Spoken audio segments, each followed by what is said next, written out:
1910년 11월 7일 새벽 82세의 노인이 집을 나섰습니다. 아내 몰래 어둠 속에서 그의 딸과 주치의만을 데리고. 그는 세계에서 가장 유명한 작가였고 러시아에서 가장 논쟁적인 사상가였으며 동시에 자신의 집에서 가장 외로운 남편이었습니다. 그가 탄 기차는 아스타포보 역에 멈췄습니다. 폐렴이 그를 덮쳤고 그는 역 구내의 작은 관사에서 숨을 거두었습니다. 마지막 순간까지 그는 아내 만나기를 거부했습니다. 왜 그는 떠났을까요? 무엇이 그를 집 밖으로 내몰았을까요? 이 질문에 답하려면 우리는 한 남자의 삶 전체를 들여다봐야 합니다. 영광과 절망, 사랑과 증오, 믿음과 회의가 교차했던 그 삶을, 그리고 그 삶의 중심에 있던 하나의 질문을, 어떻게 살아야 하는가? 레프 톨스토이. 전쟁과 평화, 안나 까레니나. 사람은 무엇으로 사는가를 쓴 대문호. 하지만 그는 단순한 작가가 아니었습니다. 그는 자신의 삶을 실험실로 삼아 인간이 도달할 수 있는 윤리의 극한을 시험했던 사람이었습니다.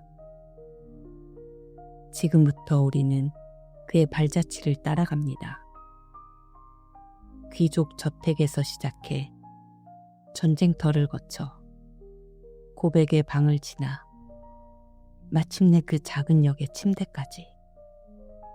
그가 남긴 것은 답이 아니었습니다.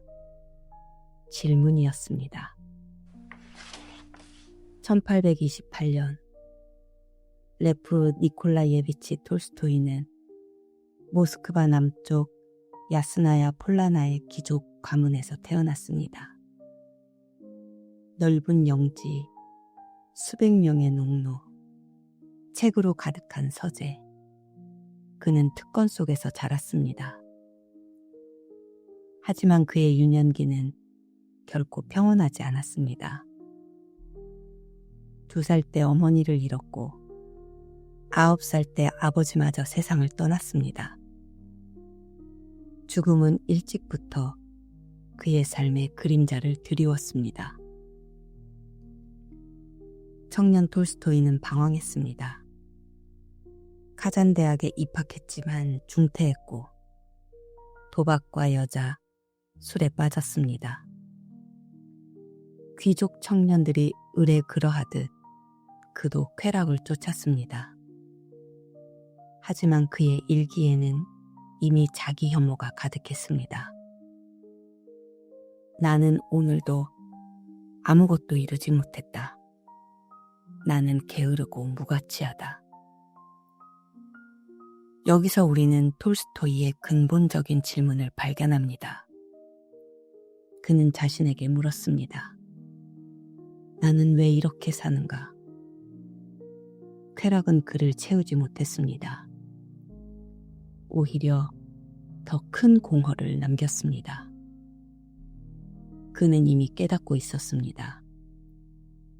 외부에서 주어지는 만족은 일시적이라는 것을, 진짜 문제는 내면에 있다는 것을. 1851년 23살의 톨스토이는 군에 입대해 카프카스로 향했습니다. 그리고 1853년 크림 전쟁이 발발했습니다. 세바스토폴 요새. 포탄이 날아들고 피가 흐르고 사람들이 죽어갔습니다. 그는 전장에서 무언가를 목격했습니다. 영웅도 영광도 없는 죽음의 무의미함을. 장교들의 허영과 병사들의 고통. 전쟁은 톨스토이에게 철학적 각성의 순간이었습니다. 사람들은 조국을 위해, 명예를 위해 죽는다고 말했습니다. 하지만 실제로 죽어가는 병사들의 얼굴에는 다른 것이 보였습니다. 공포, 고통, 그리고 왜라는 질문. 국가가, 역사가, 영광이 요구하는 희생. 그것은 정당한가? 개인의 생명보다 더 큰 가치가 있는가? 톨스토이는 이 질문을 평생 붙들고 살았습니다. 그는 이 경험을 세바스토폴 이야기에 담았고, 이 작품은 그를 일약 러시아 문단의 스타로 만들어줬습니다. 1862년 34살이었던 그는 18살의 소피아 베르스와 결혼했습니다. 처음 몇 년은 행복했습니다. 소피아는 악필인 남편 톨스토이의 원고를 필사했고 집안을 꾸렸으며 그의 창작을 온전히 지지했습니다. 톨스토이는 결혼 생활에서 안정을 찾았습니다. 오랜 방황 끝에 마침내 뿌리를 내린 것처럼 보였습니다. 그들은 13명의 자녀를 두었습니다. 하지만 그중 5은 어린 나이에 죽었습니다. 죽음은 이 가정에도 그림자를 드리웠습니다. 그럼에도 톨스토이는 이 시기를 가장 생산적인 시간으로 만들었습니다. 야스나야 폴라나의 서재에서 그는 인간 존재의 모든 것을 포착하려 했습니다. 가족이 주는 안정감 속에서 역설적이게도 그는 역사와 전쟁, 사랑과 죽음이라는 거대한 주제들과 씨름했습니다. 1869년 전쟁과 평화, 완간. 1877년 안나 까레니나 완간. 세계는 그를 천재로 불렀습니다. 러시아 문학의 거장, 인간 심리의 탐험가. 그의 명성은 유럽 전역에 퍼졌습니다. 하지만 정작 그 자신은 점점 더 깊은 어둠 속으로 빠져들고 있었습니다. 여기서 우리는 역설을 마주합니다. 왜 가장 성공한 순간에 가장 큰 절망이 찾아왔을까? 철학자 쇼펜하우어는 말했습니다. 삶은 진짜 운동이다. 고통과 권태 사이를 오가는. 우리는 무언가를 원할 때 고통받고 그것을 얻으면 권태를 느낍니다. 톨스토이는 모든 것을 얻었습니다. 그리고 권태를 넘어선 것, 실존적 공허를 마주했습니다.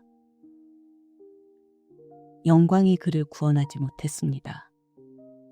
왜냐하면 영광은 타인의 시선에서 오는 것이고 타인의 시선은 우리 내면의 빈자리를 채울 수 없기 때문입니다. 1869년 아르자마스라는 작은 도시의 여관에서 톨스토이는 극심한 불안 발작을 겪었습니다. 한밤중 그는 갑자기 형언할 수 없는 공포에 사로잡혔습니다. 죽음의 공포, 존재의 무의미함. 그는 나중에 이것을 아르자마스의 공포라고 불렀습니다. 그는 자신에게 물었습니다. 내가 이 모든 것을 이루고도 왜 이토록 공허한가? 영광은 그를 채우지 못했습니다. 명성도, 부도, 가족도 무언가가 빠져 있었습니다. 그리고 그 빈자리는 점점 더 커졌습니다. 이것이 톨스토이가 우리에게 남긴 첫 번째 질문입니다. 외적인 성취가 내적 의미를 만들어낼 수 있는가? 톨스토이는 동양의 우화하나를 자주 인용했습니다. 그는 이 우화를 통해 자신의 내면을 설명하려 했습니다. 한 남자가 맹수에게 쫓기고 있습니다. 가라나다 그는 마른 우물 속으로 떨어집니다. 떨어지면서 그는 우물 벽에서 자라난 나뭇가지 하나를 붙잡습니다. 발 밑을 내려다보니 우물 바닥에는 용 한 마리가 입을 벌리고 자신을 기다리고 있습니다. 위를 올려다보니 두 마리의 쥐가 그가 매달린 나뭇가지를 갉아먹고 있습니다. 한 마리는 희고 한 마리는 검습니다.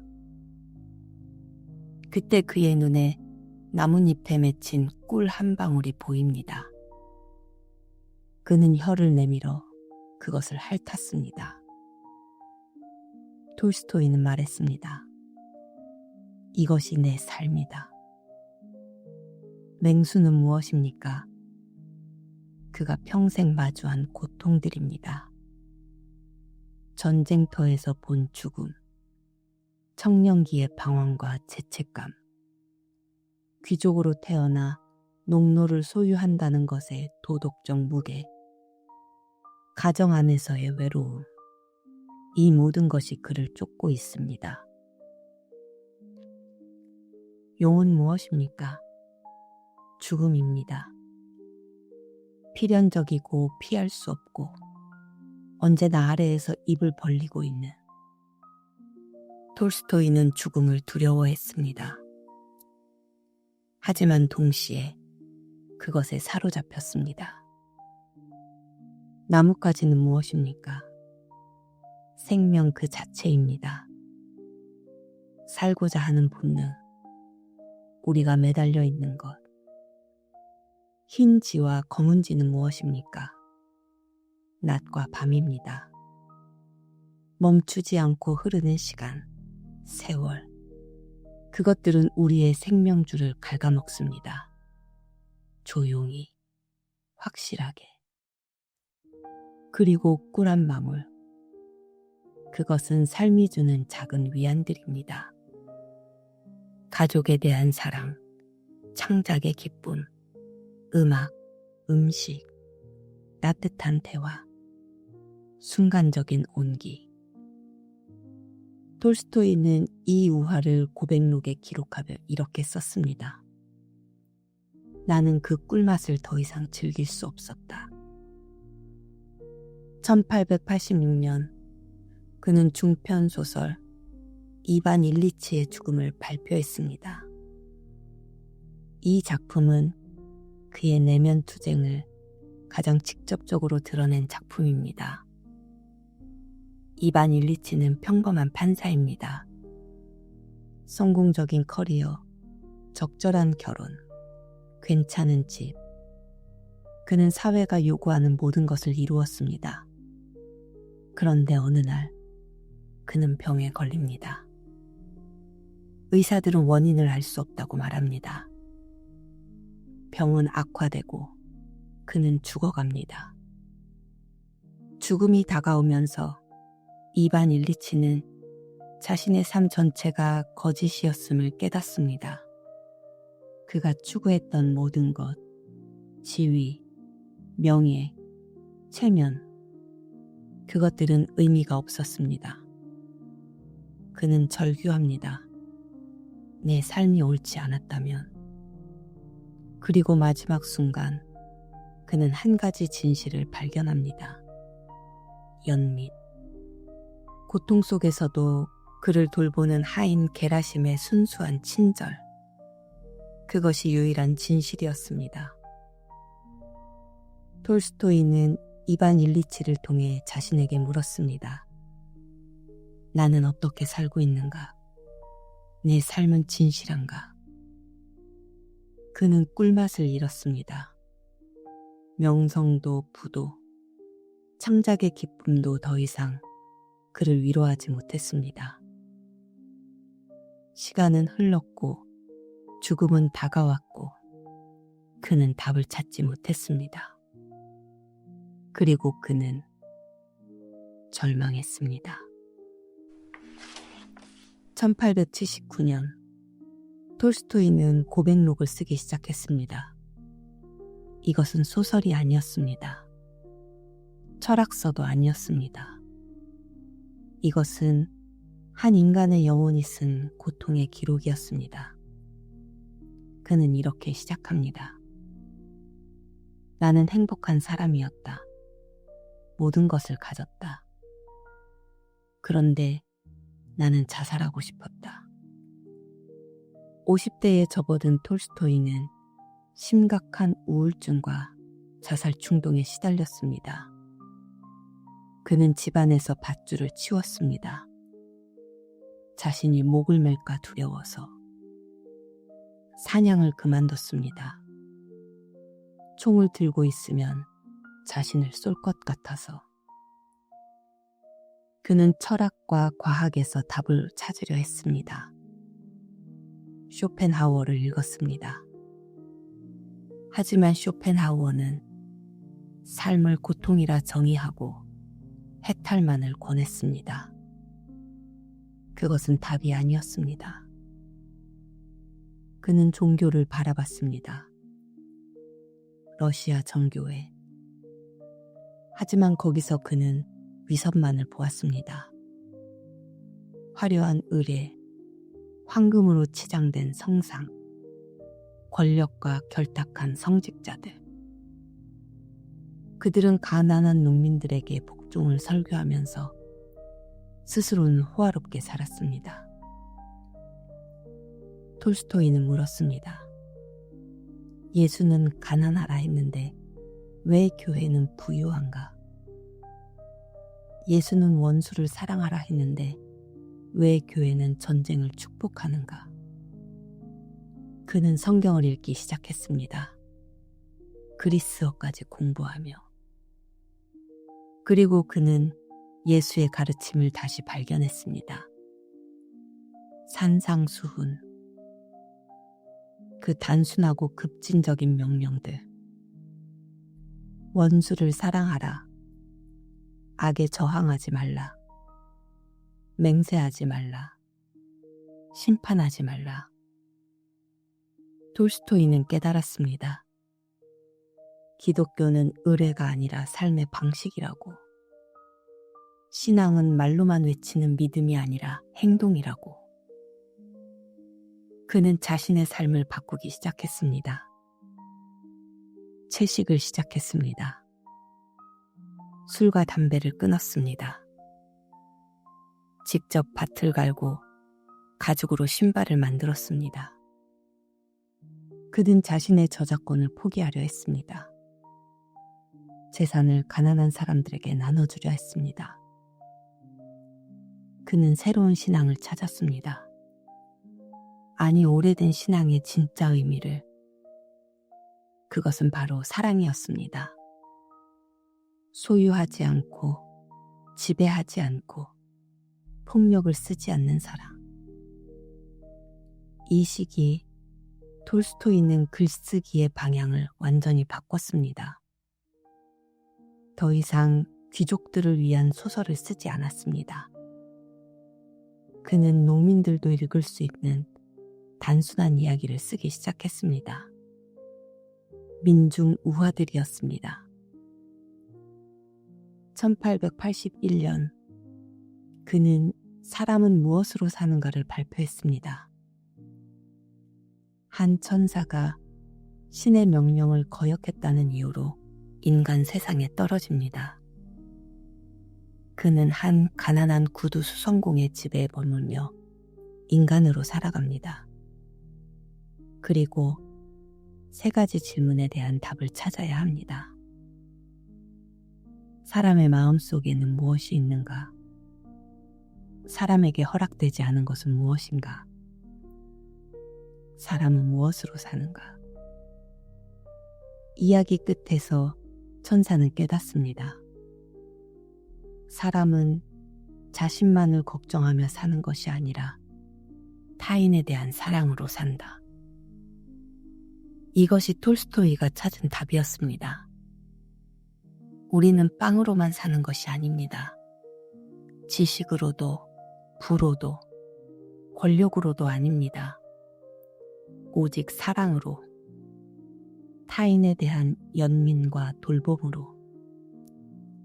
단순한 이야기였지만 그 안에는 그가 평생 찾아 헤맨 진리가 담겨 있었습니다. 하지만 이 깨달음은 그를 더 큰 고통으로 몰아넣었습니다. 왜냐하면 그는 여전히 귀족이었고, 여전히 재산을 소유했고, 여전히 가족이 있었으니까요. 이상과 현실 사이의 간극, 그것이 그의 삶을 찢기 시작했습니다. 톨스토이의 변화는 그의 가정에 지진을 일으켰습니다. 아내 소피아는 이해할 수 없었습니다. 남편이 왜 갑자기 농부처럼 살려고 하는지, 왜 저작권을 포기하려 하는지, 왜 자녀들의 미래를 위협하는지. 소피아는 현실적인 여성이었습니다. 13명의 자녀를 키우고 집안을 관리하고 남편의 원고를 정리하는 동안 그녀는 톨스토이의 천재성을 지탱해 주었습니다. 그런데 이제 그는 모든 것을 버리라고 말합니다. 그들은 싸웠습니다. 밤마다. 각자의 일기는 서로의 증오와 절망으로 가득했습니다. 소피아는 일기에 썼습니다. 그는 성자가 되고 싶어 한다. 하지만 나와 아이들의 희생으로. 톨스토이는 일기에 썼습니다. 나는 감옥에 있다. 사랑하는 사람들이 나를 가둔다. 여기서 우리는 윤리의 가장 고통스러운 딜레마를 마주합니다. 순수한 이상은 현실에서 실현 가능한가? 아니, 더 정확히 묻자면 순수한 이상을 추구하는 것은 윤리적인가? 톨스토이는 사랑을 설교했습니다. 하지만 그의 이상은 가장 가까운 사람에게 폭력이 되었습니다. 그는 무소유를 원했습니다. 하지만 그것은 가족의 안정을 빼앗는 것이었습니다. 철학자 칸트는 말했습니다. 윤리는 보편적 법칙이 될 수 있어야 한다. 하지만 톨스토이의 윤리는 보편화될 수 없었습니다. 왜냐하면 그것은 관계 속에서 작동하지 않았으니까요. 이것이 톨스토이의 비극이었습니다. 그는 무소유를 설교했지만 소유하고 있었습니다. 사랑을 말했지만 가장 가까운 사람과 싸웠습니다. 비폭력을 외쳤지만 자신의 가정에서든 폭력적인 말들을 쏟아냈습니다. 모순, 위선. 그는 자신이 가장 비판했던 것이 되어가고 있었습니다. 하지만 이 모순은 단순히 개인의 실패가 아니었습니다. 그것은 인간 조건 자체의 모순이었습니다. 우리는 완벽한 윤리적 존재가 될 수 없습니다. 왜냐하면 우리는 관계 속에 살고 관계는 타협을 요구하기 때문입니다. 순수한 이상과 불완전한 현실 사이에서 우리는 언제나 찢겨집니다. 톨스토이는 이것을 알았습니다. 그리고 그것이 그를 더욱 괴롭혔습니다. 하지만 그는 멈추지 않았습니다. 1880년대부터 톨스토이의 집 야스나야 폴라나는 순례지가 되었습니다. 전 세계에서 사람들이 찾아왔습니다. 그의 사상에 감화된 제자들이 모였습니다.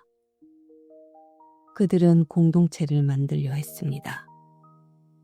톨스토이 주의자들, 비폭력, 무소유, 채식, 평등을 실천하는.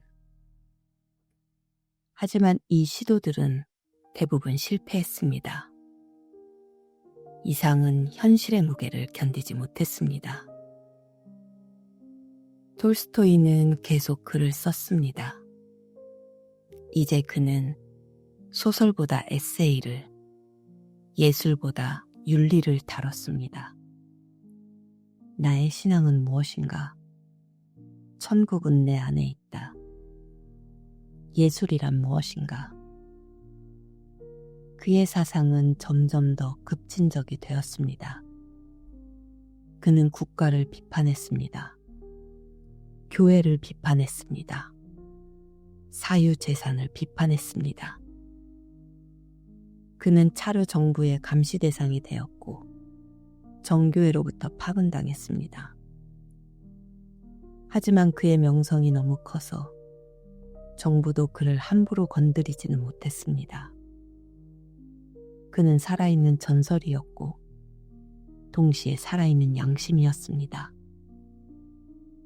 그리고 바로 이 시기 그의 사상은 지구 반대편으로 퍼져나갔습니다. 1894년 남아프리카의 한 젊은 변호사가 톨스토이의 천국은 내 안에 있다를 읽었습니다. 그의 이름은 모한다스 카람찬드 간디였습니다. 간디는 이 책에서 자신의 길을 발견했습니다. 톨스토이가 말한 악의 비폭력으로 저항하라는 원칙. 그것은 간디의 사티아 그라하, 진리의 힘이 되었습니다. 1909년 간디는 톨스토이에게 편지를 보냈습니다. 톨스토이는 답장했습니다. 81세의 노인과 40세의 활동가 사이에 서신왕래가 시작되었습니다. 톨스토이는 간디에게 썼습니다. 폭력에 대한 비저항, 더 정확히는 악에 대한 사랑의 저항이야말로 우리 시대가 필요로 하는 법칙입니다. 간디는 톨스토이의 사상을 실천으로 옮겼습니다. 남아프리카에서 그리고 나중에 인도에서 비폭력 저항, 불복종 운동, 영국 제국주의에 맞선 평화로운 투쟁. 톨스토이는 1910년 9월 죽기 2달 전에 간디에게 마지막 편지를 보냈습니다. 사랑, 즉 타인과 하나가 되려는 영혼의 갈망이야말로 인간 삶의 최고 법칙입니다. 톨스토이가 죽은 뒤에도 그의 사상은 계속 퍼져나갔습니다. 1950년대 미국 엘라베마주 몽고메리 한 젊은 목사가 버스 보이콧 운동을 일으켰습니다. 그의 이름은 마틴 루터 킹 주니어였습니다. 마틴 루터 킹은 간디를 공부했고 간디를 통해 톨스토이를 발견했습니다. 그는 톨스토이의 비폭력 사상을 미국 인권운동의 핵심 원리로 삼았습니다. 어둠은 어둠을 몰아낼 수 없다. 오직 빛만이 할 수 있다. 증오는 증오를 몰아낼 수 없다. 오직 사랑만이 할 수 있다. 마틴 루터 킹의 이 유명한 말은 톨스토이의 메아리였습니다. 톨스토이 자신은 혁명을 일으키지 못했습니다. 그의 공동체 실험은 실패했고 그의 가정은 전쟁터였습니다. 하지만 그의 사상은 대서양을 건너 억압받는 사람들의 무기가 되었습니다. 비폭력이라는 가장 강력한 무기. 간디는 인도를 독립시켰습니다. 마틴 루터 킹은 인종차별에 균열을 냈습니다. 그들은 톨스토이가 꿈꿔왔던 것들을 이루어냈습니다. 하지만 정작 톨스토이 자신은 평화를 찾지 못했습니다. 그의 집에서, 그의 결혼에서, 그의 마음속에서. 1910년 여름, 야스나야 폴라나는 지옥이었습니다. 82세의 톨스토이와 66세의 소피아는 끝없이 싸웠습니다. 유언장 문제, 저작권 문제, 제자들 문제. 소피아는 남편이 재산을 제자들에게 넘길까 두려워했습니다. 톨스토이는 아내의 소유욕에 질식했습니다. 소피아는 남편을 감시했습니다. 그의 방을 뒤졌습니다. 밤중에 그의 서재 문 밖에서 엿들었습니다. 톨스토이는 비밀리에 유언장을 작성해 모든 저작을 대중의 소유로 만들었습니다. 그는 일기에 썼습니다. 나는 떠나고 싶다. 어디든. 이 순간 톨스토이는 한 가지 철학적 질문 앞에 서 있었습니다. 자유란 무엇인가? 그는 평생 도덕적 의무에 대해 말했습니다. 사랑, 비폭력, 책임. 하지만 의무만으로 살 수 있는가? 언제쯤 우리는 단지 떠날 권리를 가질 수 있는가? 철학자 사르트르는 말했습니다. 인간은 자유를 선고받았다. 우리는 선택의 무게를 피할 수 없습니다. 남는 것도 선택이고 떠나는 것도 선택입니다. 톨스토이는 선택했습니다. 1910년 10월 28일 새벽 5시 톨스토이는 짐을 꾸렸습니다. 최소한의 옷과 책 몇 권. 그는 딸 알렉산드라와 주치의를 깨워 조용히 집을 나섰습니다. 그들은 기차를 탔습니다. 목적지도 없이. 톨스토이는 말했습니다. 나는 고독 속에서 죽고 싶다. 고독. 그것은 도피가 아니었습니다. 그것은 자신에게 정직해지려는 마지막 시도였습니다. 평생 타인을 위해, 의무를 위해, 이상을 위해 살았던 사람이 마지막 순간만큼은 오롯이 자기 자신이고 싶었던 것입니다. 하지만 그의 몸은 이미 쇠약해져 있었습니다. 기차 안에서 그는 열이 나기 시작했습니다. 폐렴이었습니다.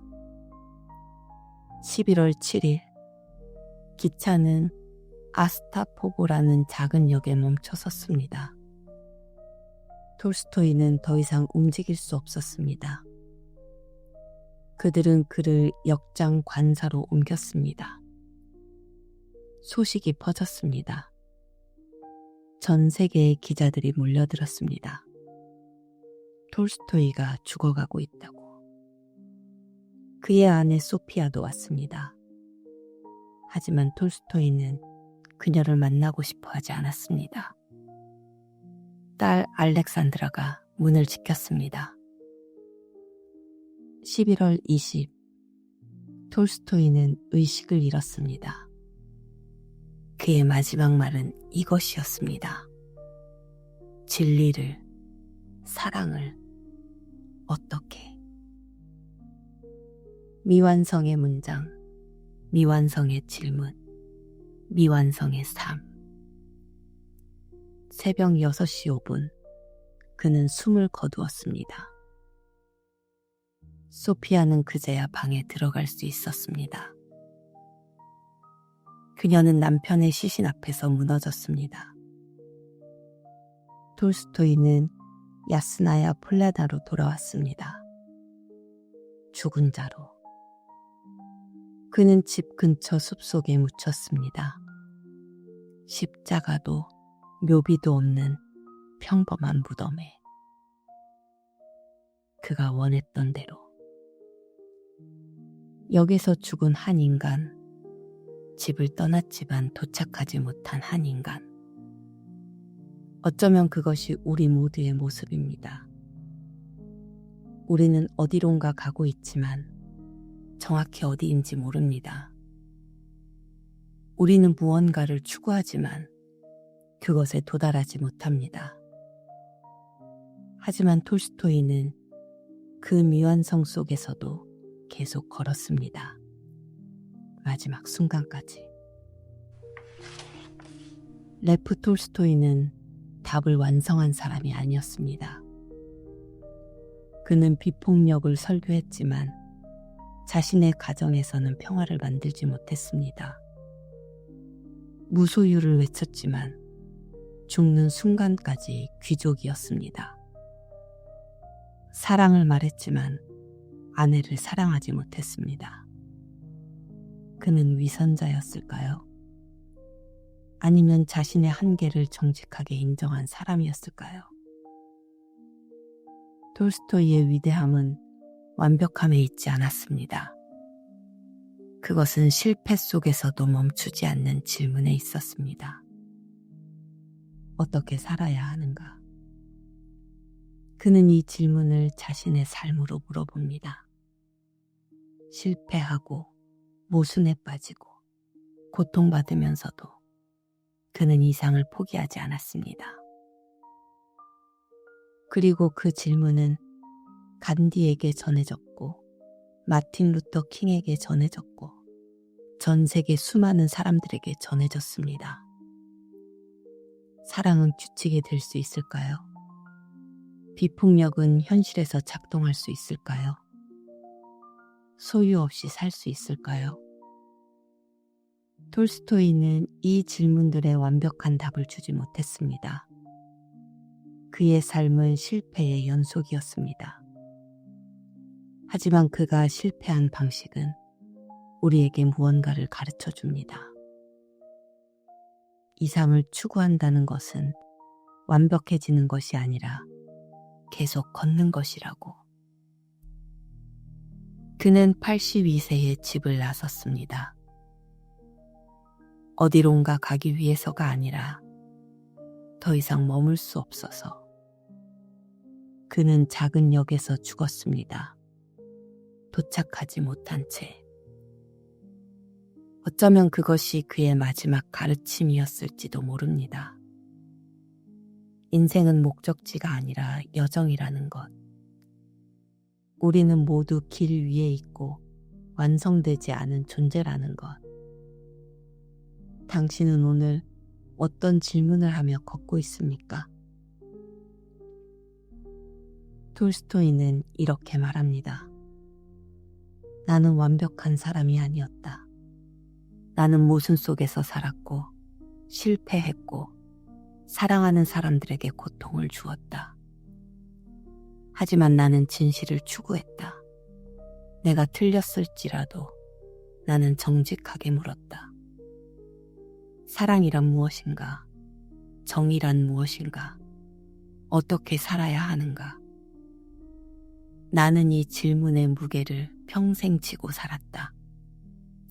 그것이 나를 짓눌렀고, 나를 고립시켰고, 나를 집 밖으로 내몰았다.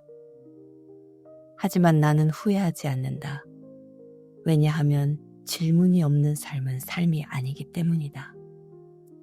답을 찾지 못했다 해도 우리는 물어야 한다.